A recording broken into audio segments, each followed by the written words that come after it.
யுதிஷ்டிரன் பெண்களுக்கு கொடுத்த சாபத்தை பத்தி உங்களுக்கு தெரியுமா?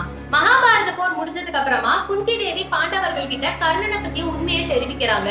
திருமணம் ஆகிறதுக்கு முன்னாடி அவங்க சூரிய பகவானை பிரார்த்தனை செய்ததையும் அதன் மூலமா ஒரு குழந்தை பிறந்ததையும் அந்த குழந்தைய அவங்க நதி நீரோட்டத்துல விட்டுத்ததையும் அந்த குழந்தை பிற்காலத்துல ஒரு தேரோட்டியால வளர்க்கப்பட்டதையும் அவர் தான் கர்ணன் அப்படிங்கறதையும் சொல்றாங்க.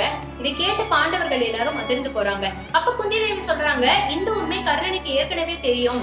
போருக்கு முன்னாடியே இத கர்ணன் கிட்ட சொல்லி எங்களோட நீ வந்து சேர்ந்துன்னு அவங்க கிட்ட நான் கேட்டேன். ஆனா என்ன ஆனாலும் நான் துரியோதனனுக்கு துரோகம் செய்ய மாட்டேன், என்னுடைய நண்பன் தான் எனக்கு முக்கியம்னு சொல்லி கர்ணன் இந்த பக்கம் வரத்துக்கு மறுத்துட்டான். அதனாலதான் போர்ல அவனுக்கு இப்பேற்பட்ட நிலைமை ஏற்பட்டதுன்னு குந்தி வருத்தத்தோட சொல்றாங்க. இதை கேட்டு பாண்டவர்கள் எல்லாரும் பயங்கரமா வருத்தப்படுறாங்க, அதிர்ந்து போறாங்க. ஆனா யுதிஷ்டிரன் ரொம்பவே உச்சக்கட்ட கோபத்துக்கு போறாரு. உங்களுடைய மனசுல இப்பேற்பட்ட ரகசியம் தங்கியதாலதான், நீங்க இந்த ரகசியத்தை எங்ககிட்ட சொல்லாம விட்டதுனாலதான் எங்களுடைய அண்ணனை நாங்களே கொல்ற நிலைமை ஏற்பட்டுருச்சு. இனி பெண்களுடைய மனசுல எந்த ரகசியமும் தங்க கூடாது. ஒரு பெண்ணுக்கு ஒரு ரகசியம் தெரிஞ்சா நிச்சயமா அவ அதை ஒருத்தருக்கிட்டையாவது சொல்லிடுவான்னு பெண்களுக்கு அவர் சாபம் கொடுத்தாரு. இந்த சாபம் இன்னைக்கு உண்மையா இருக்கு நீங்க நினைக்கிறீங்களா? பெண்களால ரகசியத்தை காப்பாற்ற முடியும்னு நீங்க நினைக்கிறீங்களா, முடியாதுன்னு நினைக்கிறீங்களா? உங்களோட தாத்தா மறக்காம கமெண்ட் செக்ஷன்ல சொல்லுங்க.